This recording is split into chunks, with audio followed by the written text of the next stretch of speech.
Okay,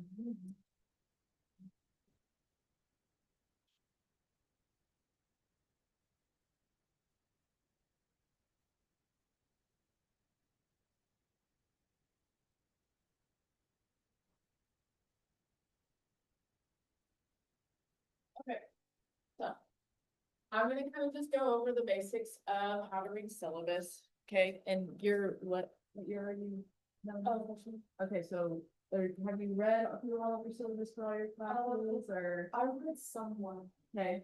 Okay, so I did have some freshmen in the first one that came and they came for bonus points, but when they left, they were like, oh, I never actually paid attention to that. So if there's anything in here that kind of catches your eye that you have a question about, just let me know.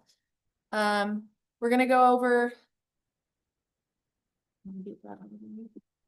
each standard section of a syllabus. So this is gonna be one of my old syllabi and it reflects the stuff I have on my new one too. But this is what every professor at Northwestern has to have on their syllabus. So what all of it kind of looks like what it means, what they have on there, when and where to contact your professor, where to find that stuff and how to utilize it, and how to find your upcoming assignments. And again, I always preface that not every professor is going to have the exact same, as much details as maybe I had on mine, but it's always good to at least look for them. So again, as you probably know in your second semester, okay, you probably know what the syllabi is, but what it does is it outlines everything in your class, what the course is going to be like, how to reach your professor, their office hours, and their class policies. So it's kind of like your guide to that class. So this is basically essentials, the top of it. So you're gonna have whatever the class title is, LEAD 1013 Habitudes is mine, and whatever semester. So this was my fall 2024 one. Every single one of yours is gonna have whatever school art and sciences. And then the department is going to be like, so for human anatomy, it would be the science department. For a history class, the history department. And then hours credit. So if you're ever wondering, like if you're trying to add up how many hours you're taking this semester, you can look at your syllabi, and habitudes is 3 credit hours. So that'll go towards how many hours you can take in total for your whole amount of years at Northwestern. And then of course the course number and title, which will differ, but the course numbers always come in handy whenever you're looking at the course code. Have you seen like where you can look up your courses and self-service? Yes. Okay, so that's where you could type those in and find them. Every instructor's got to have their name on it and their phone number. This is always going to be their office phone. If they're online, they may not put a phone number because they're going to be online. They don't have an office sometimes because they're adjunct. But most of the time they'll tell you how to contact them, which is usually email. And then their office and email, obviously, which is going to be your best point of contact is always going to be email first, because a lot of professors want to set up appointments before you just show up at their office or call their office phone. And then their office hours, which are always important because myself, I'm always on campus. Okay, unless I go to lunch or unless I'm not here for the day. But most professors they have to have certain office hours. So they're not going to be the same Monday through Friday like mine. A lot of them may be here Monday from 2 to 4, and then on Tuesday, they're only here from 8 to 11. So those office hours are really important to look at, because if you try to email them and you want to email back that day, if they're only in the office for 2 hours, they may not answer. Or if you try to call their office and you're outside of that Monday hour, they're not going to answer you pretty much. Or if you try to show up, that's just good to look at, because you don't waste your time trying to maybe call them when they're not in their office or go see them when they're not in their office. You have that available to you. And then meeting times and location. This is really just handy whenever you start a class. A lot of professors put their syllabus on early, and then you can see where you meet and the times and the dates you meet at. This course description, so I speed through this stuff in my class, as you saw. So a lot of times though, this can be important to read just to understand, like if you didn't know what habitudes was before you started the class, When you hopped on Blackboard and pulled up my syllabus, you could look at the course description and it's going to explain to you that this is a leadership class where we look through different images of leadership and how you can apply them. Competencies and standards. These are basically, what are you going to learn? What do you have to understand? And your objectives are telling, these are a good way to see, like in biology class, because they do typically need to follow this format. Some professors are different. Sometimes they just have a lot of this. But the objectives, if you ever are wondering what am I going to learn in this class, what is going to be some things we talk about, your objectives will tell you that. So students will demonstrate understanding civic responsibility. In habitudes, we do go over that when we get to the service learning project. Students will complete a service learning project. You're going to know that's coming up. So your objectives really tell you kind of what you can expect to go over at some point in the class. Performance assessment. So this is going to be one of the main assignments. So one of our main assignments is the leadership interview. And then we have the 2 quizzes and our service learning content. Those are usually going to be very detailed in the syllabus. And so that's why I detail those so much in the syllabus, because those are our big points. Evaluation and grading. This is going to be, most professors follow the 90 to 100 is an A and 80 to 89 is a B. But the final course grade, if you ever look at Blackboard at your grades, sometimes Blackboard will do it out of points, and sometimes it will tell you whether you not get a straight A, B, C, D. But if you ever don't know, so say you go look at what Blackboard and it says you have right now 230 plus. You can go to the final course grade if your professor puts it on your syllabus, so they should, and you can try to, That's what I do. you can calculate it, okay, before, because Blackboard sometimes won't tell you. Sometimes it tells you how many points you have, and you're like, I don't even know how I wish I was in all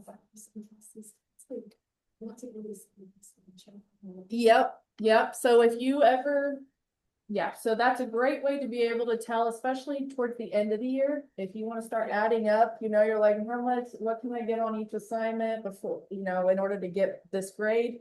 That final course grade and those points are going to come in real handy, especially if they tell you how many points your performance assessments are worth.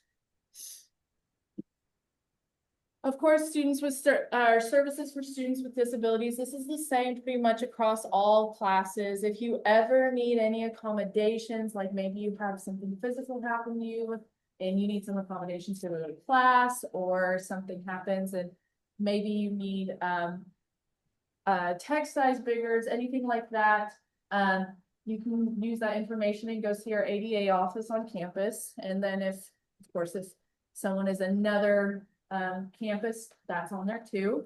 The student complaint court protocol, it can be different for a lot of them. This is just a general one that I put on there. But usually it's going to say, if you have grounds and evidence to demonstrate unfair treatment by a faculty member, you can file a formal written complaint to the department chair. I don't really have a chair of my department, so my supervisor, Caitlin Hanson, would be who you go see, for example. But like, if you had a problem in the science department, you could go see Dr. Sattler. She runs the science department. And you can find those on Northwestern's website. If you just look up like science department, it'll always have the department chair on there. So that's who you would go to. My advice is to always go to your professor first. When you have a problem, go to your professor. Go during their office hours, write them in emails, try to meet with them in face-to-face unless they're online. And if you can't get any answer, or you can't get any understanding, or meet at a consensus, go to the chair next. But I always say you can usually get somewhere if you go to the professor first, because they want to work it out with you 99% of the time. Class attendance, that's not always going to be the same, but Northwestern does have a policy that 75% attendance has to be met in order to get credit for the course. So like I said in class, mine is 75%. You can figure how many times you can miss by taking the amount of times you meet in class. And you can start dividing and taking away from that total and dividing it by the total. So say we meet 19 times total in class. I'm not really sure what 15% is off the top of my head, but you could divide 15 by 19 and get a percentage. And if it's above 90% or above 75%, then you can miss that many. Okay. A lot of times for the 75%, it can be sometimes like 6 times, but it depends how many times your professor actually meets. Okay. A lot of times when you get into your degrees, so when you get further, if you were an education major or psychology, a lot of times when you get into those core classes, they up that percentage. So they sometimes say you can only miss 90%. You have to be attending 90% of the time, which takes away a lot of those days you can miss. So that class attendance is important to look at before the class starts. If you're someone who you know you're going to miss, or you've got a health thing coming up, you need to make sure you talk to your professor, because if they have that policy in place, it may be harder for you to keep that attendance percentage higher. Class policies, they're all going to be different. This is a lot of times where they'll put whether or not you can't be on your phone, you can't have computers, you got to write notes on paper, whether or not you can use technology. That's what these class policies are going to be. Mine are not totally like that because my class is different content. It's not really a core class like biology or chemistry or history. So my policies I tell you in class, but a lot of times they'll post them here. And your syllabus is so important, these things for online classes. If you ever take an online class, you've got to read the syllabus because your online professor can't meet with you to tell you this stuff. So they're going to expect you to read it yourself. So always read the policies, because if you're ever questioning, like, can I take notes on my laptop? Go look at the policies, and if there's nothing on there about using your computer, go ask in person, but a lot of times they'll put it there so you don't have to ask the question. Academic integrity and plagiarism. Plagiarism is not allowed. That's cheating. Okay, so at Northwestern, you can get in trouble if it is reported that you are cheating. It tells you the consequences of what can happen. A lot of professors handle it differently. So if they catch you cheating, they might just straight up give you a 0 on the test, or they'll make you do something else to give you a chance, because a lot of times students cheat because they're scared. But we do have to include this, because if you do plagiarize an entire paper and steal an entire book and just claim it as your own, that is a huge violation of plagiarism. So go read this just in case they put something else in there and they add their policy. But overall, Northwestern does have a big plagiarism policy that you cannot copy and claim things as your own. The AI policy is different for every class you take. So this is always good to look at if you're someone who does like wonder, should I use AI? When you're starting to use it, if you kind of have like the thought in the back of your head of, should I be using this? Go look at their AI policy, because they have to have it in their syllabus, because it can be different. I specifically write AI is prohibited, because I don't believe that it should be used in my class, because leadership is about you. And you can't talk about you if you're stealing it from AI. But some professors may put AI is allowed in these instances. So this kind of helps you whether or not, am I using it correctly? Can I get in trouble for using it this way? If it says prohibited, just don't use it. But if it says you can use it for this, but not this, that's a great way to be sure that you're using it in the right instances and you don't question whether or not you're going to get in trouble. If an exam is proctored, testing and proctoring will tell you usually what tests you have to get a proctor for and how to schedule a proctored exam. That is in the distance learning office, which is here in IE down the hall. So if you do ever need to schedule a proctor, you can do it down there. Late work, whether or not it'll be accepted. In mine, I say all assignments are due before class and you cannot turn in any late work. Sometimes professors can say you'll get 50% credit back. So this is also good to look at if you start to wonder, should I turn this in late? Or should I put effort into this and turn it in late? Because If they say you can't at all, then you're 3 days late already, you can ask them about it, but if they have it in their syllabus, they're typically not gonna take it something. But some professors may say, if you're a day past the due date, I'll give you 50% credit. If you're 2 days past, I'll give you 25. So that's also good to look at if you are someone who does tend to turn in late work, whether or not you need to be on top of the ball for sure in that class and not risk it. And final exam date and time, when and where finals work will occur. You guys have experienced a finals week at Northwestern and how none of your finals are at the time your class is typically. And a lot of times they're not even on a day you have class. So sometimes you may have class on Tuesday, Thursdays, and your final is on a Wednesday. So look at that final exam date and time because they lay it out for you which day and what time it's going to be. And the course outline. So I'm going to preface that mine, I do for each class. A lot of professors may not even put the course outline, but a lot of them may put for week 1, we're going to cover this chapter. For week 2, we're going to cover this chapter. They may not go in much of depth as I do, but they may put something that helps you stay on top of it, okay? If you know you have to go have surgery on a certain day, go find their course outline if they have one and see what you might have that week. So you can go talk to them and say, hey, I see that in week 5, we're going to have a test. I will be getting surgery done. How can we get ahead so I know I'm not going to miss those points? But if they have one, I always say print it off. You don't have to print off the whole syllabus.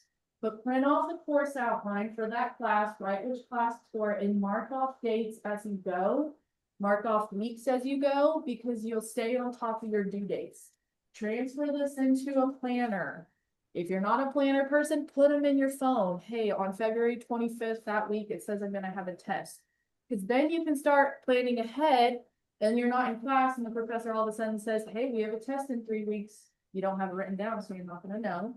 Then the next week it says, hey, we have a test in 2 weeks. We have a test in 1 week. Hey, remember our test is tomorrow, and you've let it go because you've never kept up with it. Okay, so those course outlines, I think, are like one of the most important things if a professor has it to stay on top and be ahead in class. It's like a hack to making sure you at least are in class when you need to be in class and you're not going to miss points.